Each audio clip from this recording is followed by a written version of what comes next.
Calaroga Shark Media.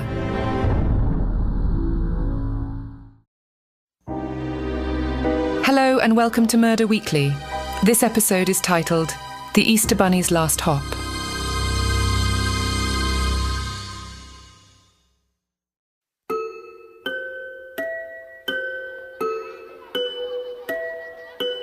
It was a bright Sunday morning at Hoppy's Wonderland, the local children's theme park known for its lively events and costumed characters. The park was bustling with excited families eager to celebrate Easter and meet the beloved Easter Bunny. Little did they know that this day would take a dark and twisted turn. As the park gates opened, Tina, the event coordinator, noticed something odd. The Easter Bunny, usually the first to greet the guests, was nowhere to be seen. She walked towards the character's changing room, growing more concerned with each step. "Hey, Easter Bunny, it's time to hop out and spread some joy," Tina called out, knocking on the door. No response. She turned the handle and stepped inside, only to be met with a horrifying sight.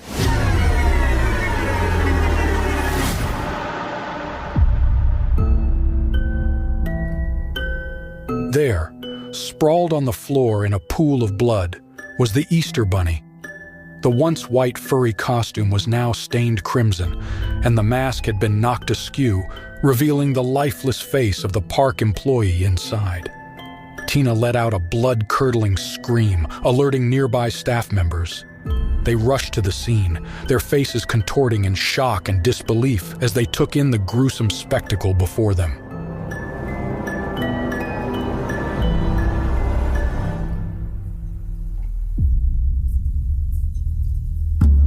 The police arrived swiftly, led by the seasoned Detective Graham. He surveyed the crime scene, his brow furrowed. "Looks like our Easter Bunny's hopping days are over," he muttered, kneeling beside the body. The detective noticed multiple stab wounds on the victim's torso, the bloody knife discarded nearby. "Seems personal," he said, his mind already racing with possible motives. Ethan, 28, had been working at the park for 3 years, well liked by his colleagues, no known enemies, and a hop in his step.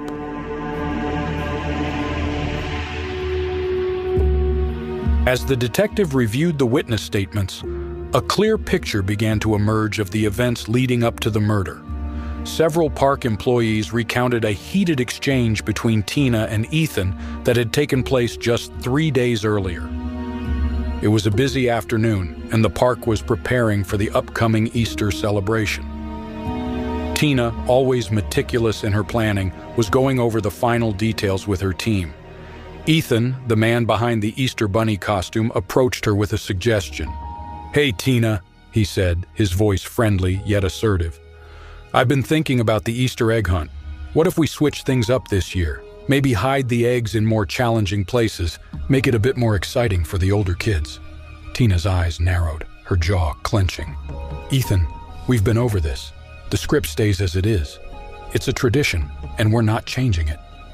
Ethan pressed further, unaware of the rising tension in Tina's voice. "But think about it, Tina. We could make this year's event really special. The kids would love it, and it would set us apart from other parks." Something in Tina snapped, her frustration boiling over. She whirled around, pointing a finger at Ethan. "Listen up, you hopping fleabag," she snarled, her voice dripping with venom.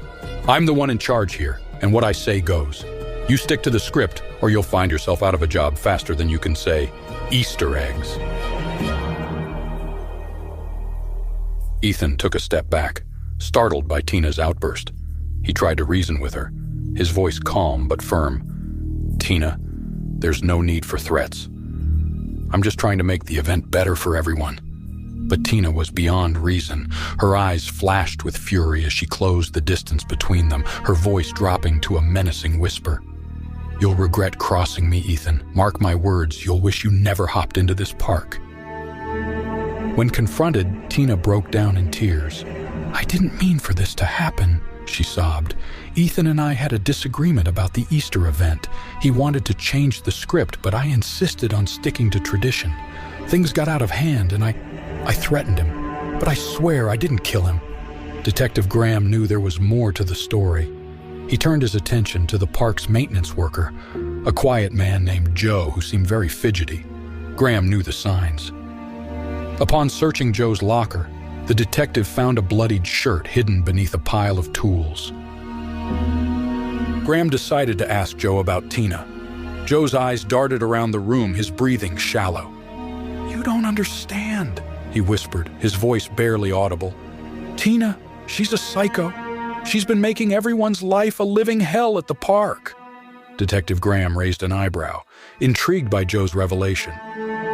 Joe took a deep breath, his words tumbling out in a rush.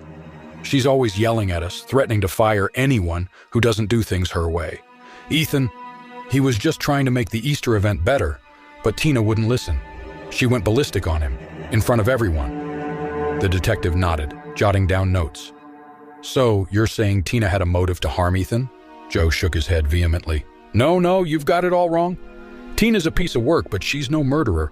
She's all bark and no bite. Sure, she might make your life miserable, but she wouldn't actually hurt anyone."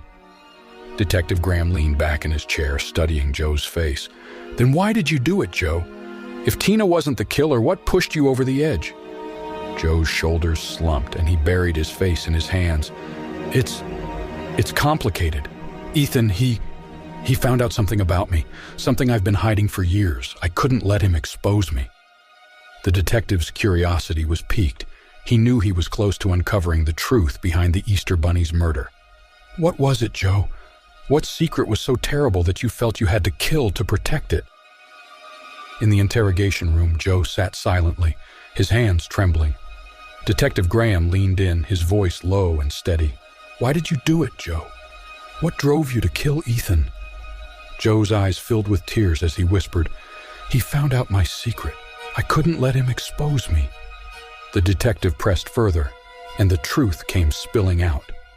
"I didn't mean to kill him," Joe confessed, his voice breaking. "I just wanted to scare him, to make him keep quiet. But when he laughed in my face, something inside me snapped. I grabbed the knife and—" As the truth unraveled, the once joyful atmosphere of Hoppy's Wonderland was replaced by a somber stillness.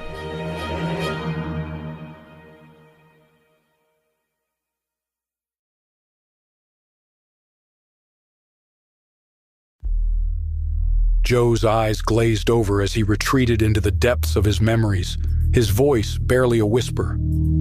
It was Easter Sunday, 2004. I was just a kid, excited to meet the Easter Bunny at the local mall. But when I got there, something was off. Joe's hands clenched into fists, his knuckles turning white. The Easter Bunny, he wasn't like the others. He towered over me, his eyes cold and mocking behind the mask. When I approached him, he just stared at me, like I was nothing. A shudder ran through Joe's body as he continued, his words laced with pain. I tried to tell him what I wanted for Easter, but he just laughed. It wasn't a jolly laugh like you'd expect from the Easter Bunny. It was cruel, menacing. He leaned down, his mouth close to my ear, and whispered, "You're just a pathetic little boy. No one cares about your wishes." Tears streamed down Joe's face, his voice cracking with emotion. I felt so small, so insignificant, like I was nothing more than a speck of dust in the wind. That bunny, he shattered something inside me that day. I've never been the same since. Detective Graham's heart ached for the broken man before him. He could see the scars of that long-ago trauma etched into Joe's very being. And Ethan? How did he fit into all of this? Joe's eyes snapped back to the present, a flicker of anger burning within them. We went out for beers the other night and I told him about my fear of Easter bunnies. He thought it was funny. The detective's brow furrowed. "So, Ethan threatened to expose your past?" Joe nodded, his voice hollow. "He said he'd tell everyone at the park, that they'd all know I was just a broken, pathetic man haunted by a stupid bunny costume. I couldn't let that happen. I couldn't let them see me as weak." Detective Graham sighed, the weight of Joe's confession settling heavily on his shoulders. He knew that the scars of childhood trauma could run deep, twisting a person's soul until they were unrecognizable. But he also knew that murder was never the answer. As he looked at Joe, a broken man consumed by the ghosts of his past, Detective Graham couldn't help but feel a twinge of sympathy. The Easter Bunny, a symbol of joy and innocence, had become a twisted nightmare, forever tainting the lives of those it touched.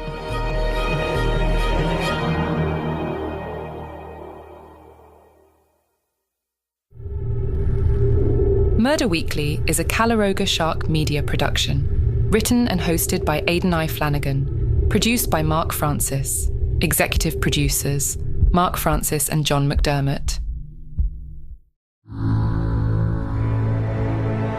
Calaroga Shark Media.